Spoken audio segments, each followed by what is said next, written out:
Sean bienvenidas y bienvenidos a...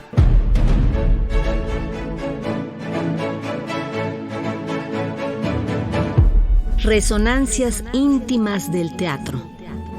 Resonancias íntimas del teatro.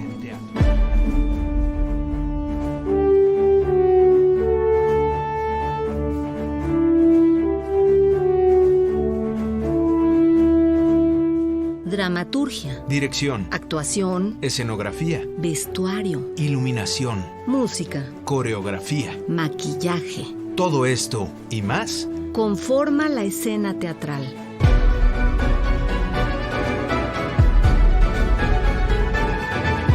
Se levanta el telón.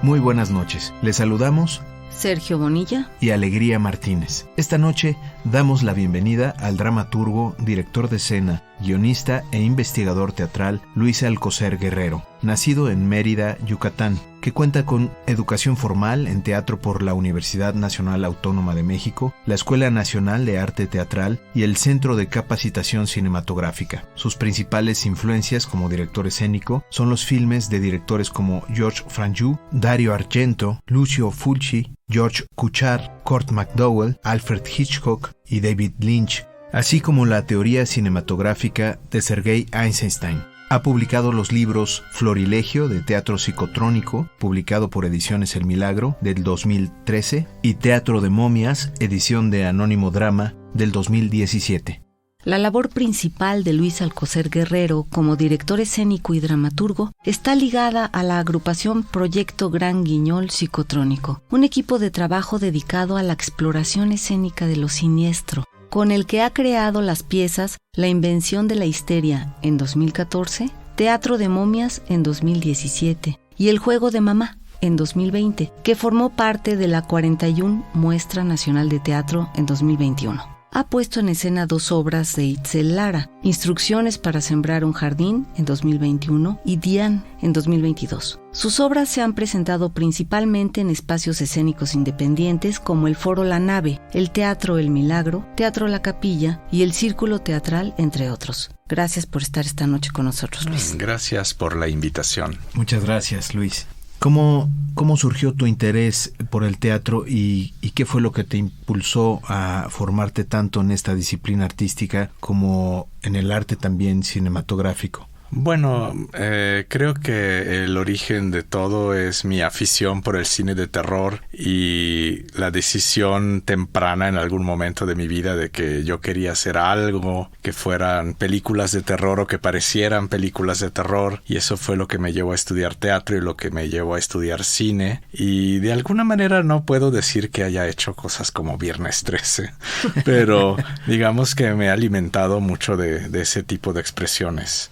Mencionamos al inicio los nombres de los directores de cine que han tenido influencia en tu expresión artística, cuyas películas, aunque son distintas, están vinculadas, como bien dices, principalmente por el terror, fuera de la teoría de Eisenstein, que también es parte de tu influencia. ¿Qué te gustaría comentar sobre la fascinación que sus obras han ejercido en ti y sobre la huella de estos cineastas en tu dramaturgia y en tu dirección escénica? Bueno, estos directores de cine me gustan por diferentes razones que oscilan entre un sentido de lo poético que se nutre de expresiones antiguas, como es el caso de Franju cuando hace Judex, que es Judex era un serial de 1911 más o menos, y Georges Franju recupera a los personajes y un poco las anécdotas en una película de 1963, pero en lugar de pretender actualizarlo a la moda de los años 60, se dirige hacia el pasado, profundiza en el pasado para encontrar una mirada poética sobre estos materiales. justamente la distancia con el pasado y lo extraño que el tiempo pasado resulta para nosotros en el presente genera un efecto poético muy poderoso. Y esa es, digamos, como mi vínculo con la obra de ese director, o lo que me atrae de ese director, o lo que me gustaría a mí hacer en el teatro a partir de esas ideas.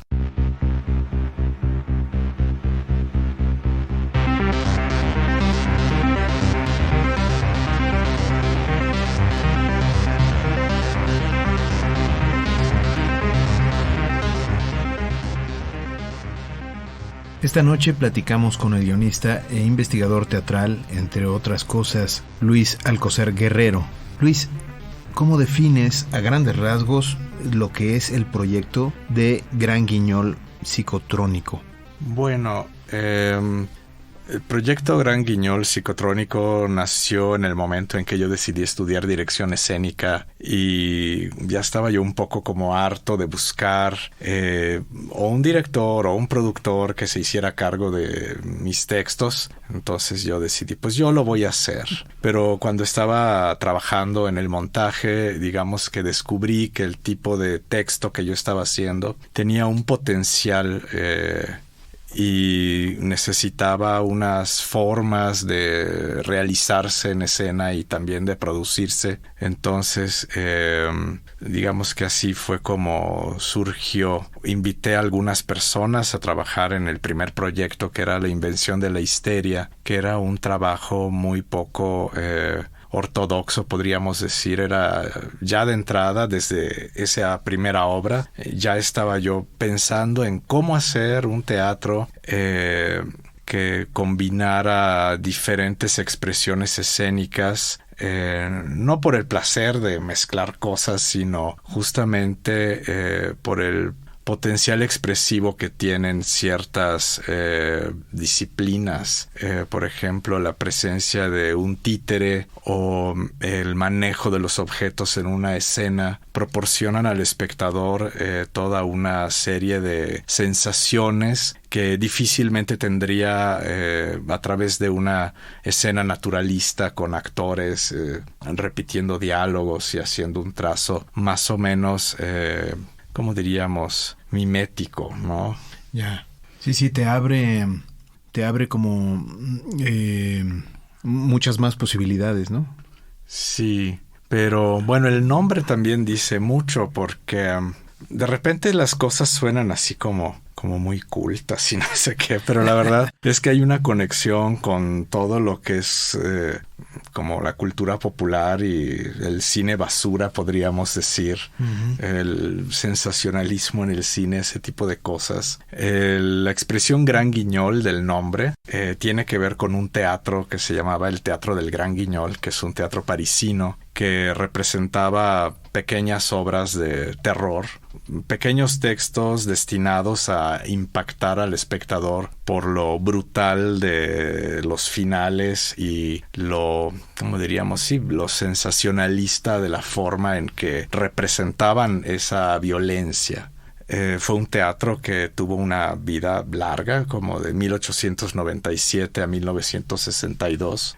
No es un teatro que esté considerado dentro de las grandes historias del teatro. Es como un teatro un poco al margen. Es un teatro de especialidad. Y psicotrónico viene de un término con el que se designa a las películas de serie B de ciencia ficción, de terror, de los años 50-60. Entonces en el nombre también está como esta búsqueda de algo que tiene que ver con, ¿cómo diríamos? Con provocar emociones muy fuertes en el espectador, pero también con este arraigo en un imaginario que viene de lo fantástico, de lo terrorífico, de ese tipo de narrativas. Luis, ¿cuáles podrías decir que fueron tus primeros pasos hacia la exploración escénica de lo siniestro y con qué elementos nutres esta exploración en cada montaje nuevo, digamos?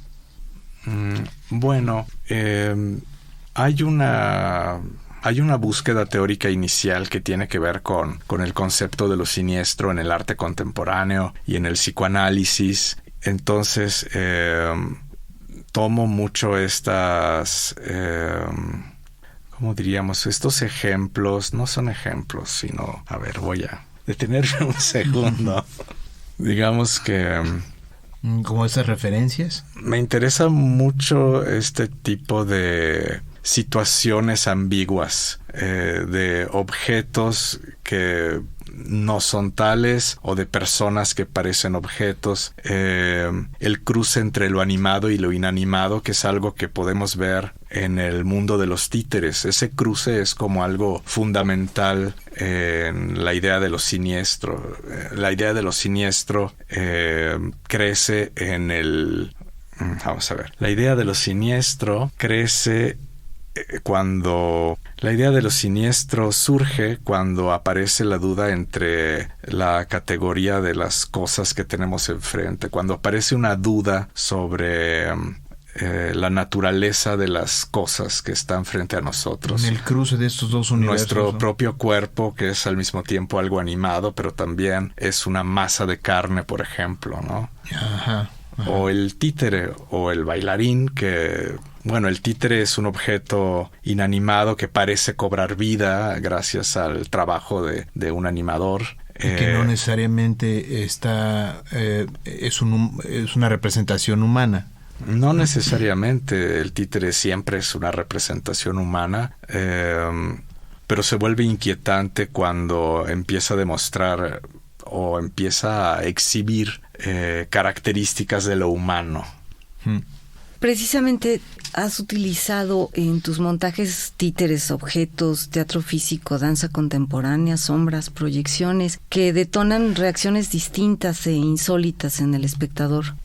Pero, ¿cómo podrías resumir este proceso de creación en cuanto a dramaturgia y dirección? Porque estamos hablando de una dramaturgia, pues, sui generis, por decirle de alguna manera. Pues yo lo pienso como dos capas de dramaturgia. Está la dramaturgia que crea el autor. Yo mismo como autor he hecho textos dramáticos muy convencionales. Y luego viene encima otra capa de dramaturgia que es la del director, que tiene que pensar en cómo un espectador va a recibir todo esto. De qué manera se expresa mejor esa idea que está presentándonos el autor.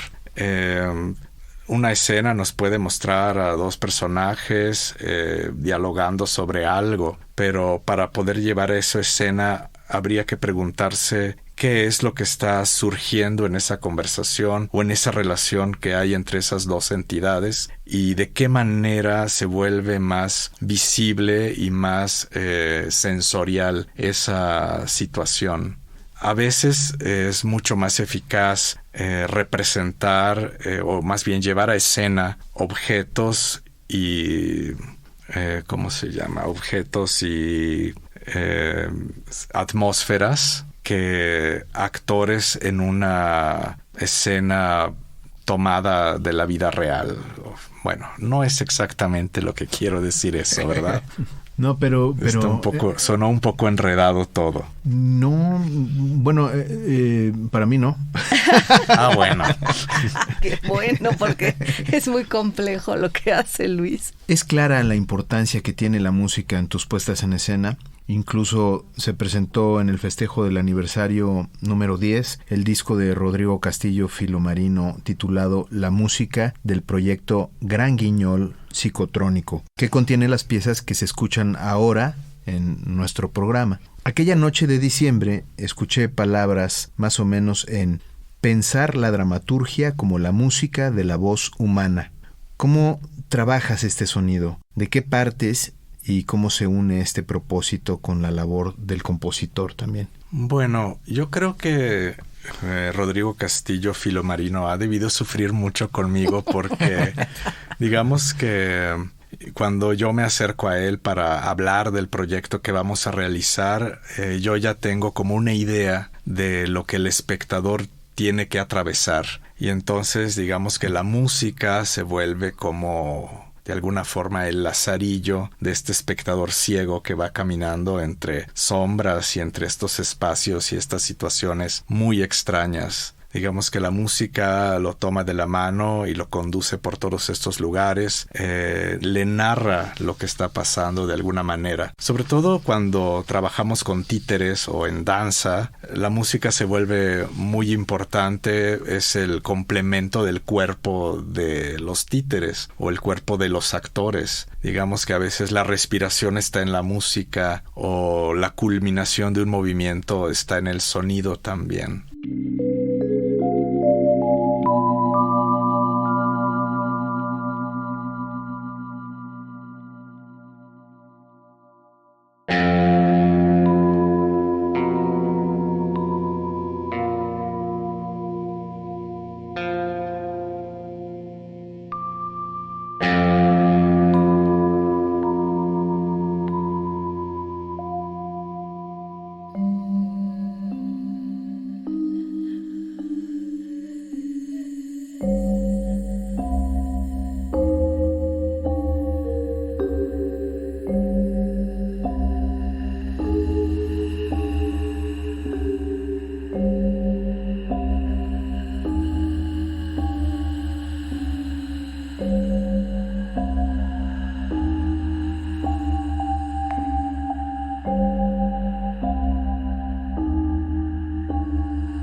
Esta noche nos acompaña Luis Alcocer, dramaturgo y director de escena. Luis, por lo general tus montajes se han presentado en espacios independientes. ¿Qué obstáculos te has encontrado para que tu teatro pueda verse en otros escenarios? Si es que esto es lo que se encuentra entre tus objetivos, porque igual y no te interesa estar en otros lugares, ¿no? Bueno, a mí sí me encantaría, pero la verdad es que es un poco difícil porque digamos que las convocatorias están muy apegadas a proyectos institucionales en donde los proyectos de teatro a veces no terminan de encajar. Entonces hay que hacer ahí como malabares para convencer de que esta obra tiene unos valores que pueden ser interesantes y que puede ser disfrutable para un espectador, que no es tan compleja como parece. Quiero decir, suena muy complejo cuando lo explico, pero yo creo que el espectador en este tipo de obras sobre todo siente cosas y eventualmente se tiene que dejar llevar por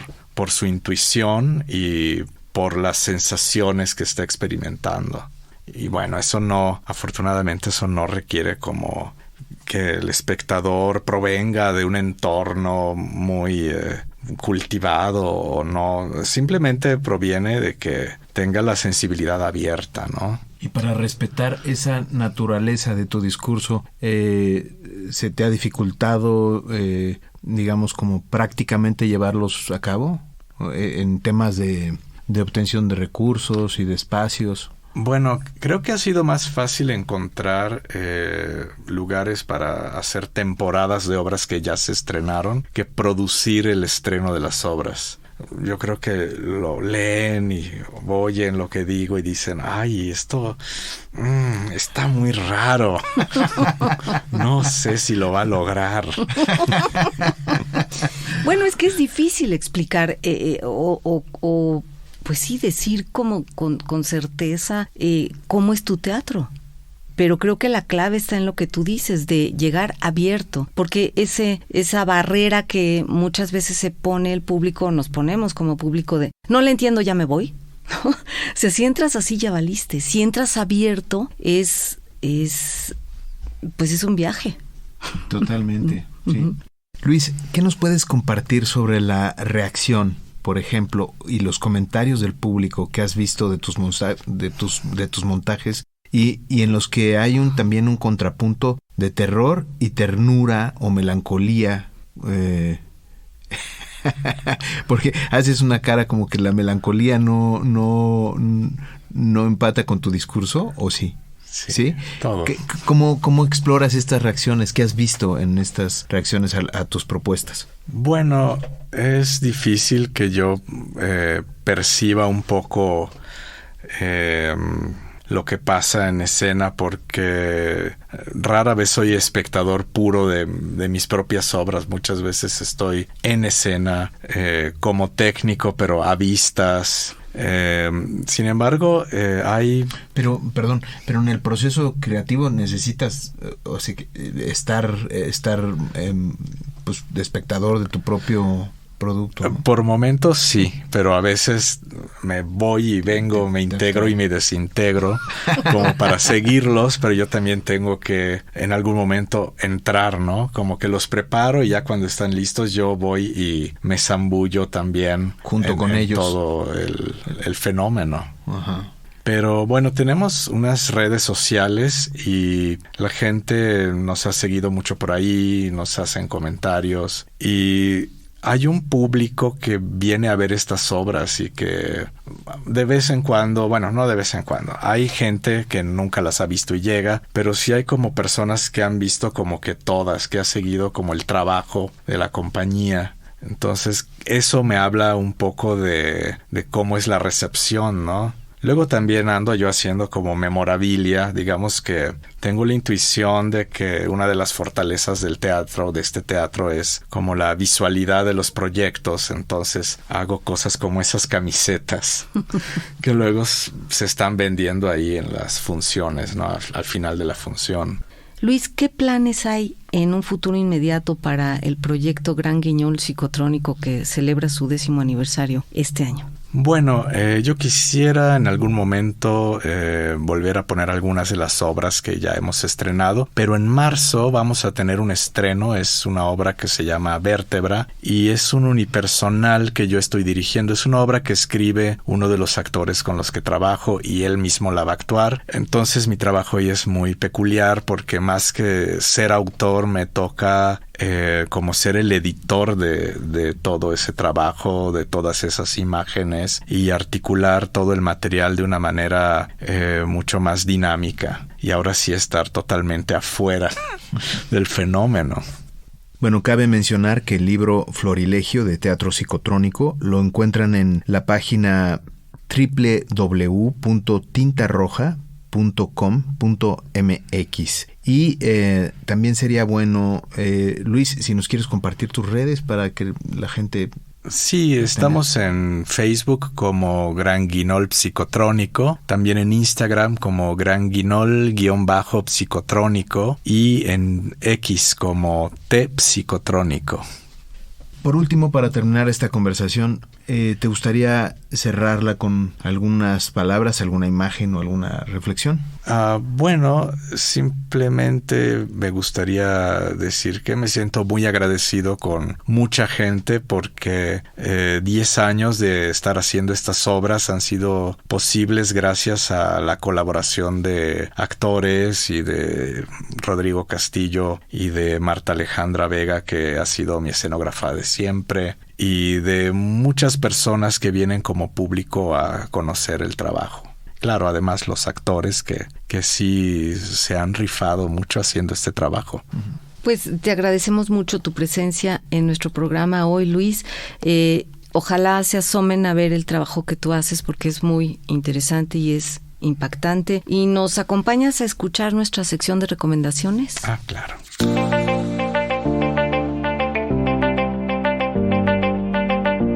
Esta semana recomendamos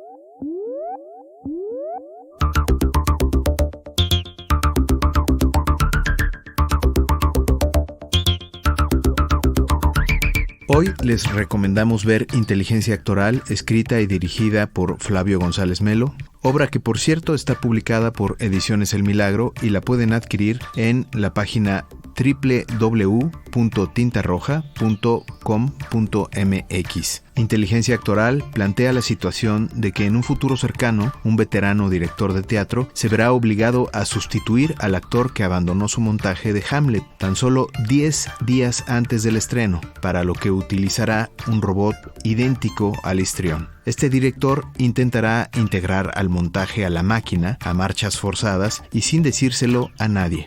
Perseguirá así el objetivo secreto de desarrollar un peculiar experimento, una prueba de Turing llevada al escenario, con la cual averiguará si el público es capaz de reconocer que hay un robot en escena o si por el contrario el androide podrá mimetizarse con el elenco y pasar desapercibido. Esta puesta en escena, que se presenta hasta el 27 de abril, los jueves, viernes y sábados a las 19 horas y los domingos a las 18 horas en el Teatro Julio Castillo, ubicado en Avenida Paseo de la Reforma sin número, Campo Marte, Colonia Chapultepec, Polanco, cuenta entre su elenco con Juan Carlos Vives, Roberto Beck, Diana Sedano, Dobrina Cristeva, Fernando Reveil, Verónica de Alba y Elena del Río. Y tenemos 5 pases dobles para el viernes 21 de marzo, 5 pases dobles para el sábado 22 y 5 pases dobles para el domingo 23 de marzo.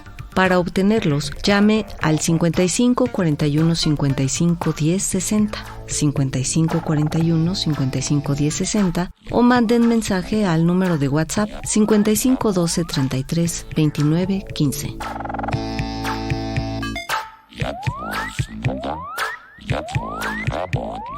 Saludamos con mucho gusto a las audiencias de UACJ Radio Universidad Autónoma de Ciudad Juárez, en Chihuahua, y del Instituto Latinoamericano de la Comunicación Educativa en Ciudad de México.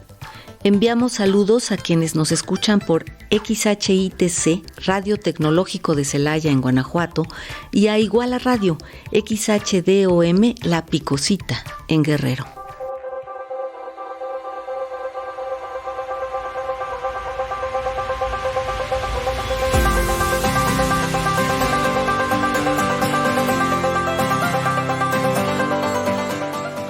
Nos encontramos la próxima semana a la misma hora por las frecuencias de Radio Educación. O en las butacas de algún teatro. O arriba del escenario. Soy Alegría Martínez. Y yo, Sergio Bonilla. Hasta las próximas resonancias íntimas del teatro.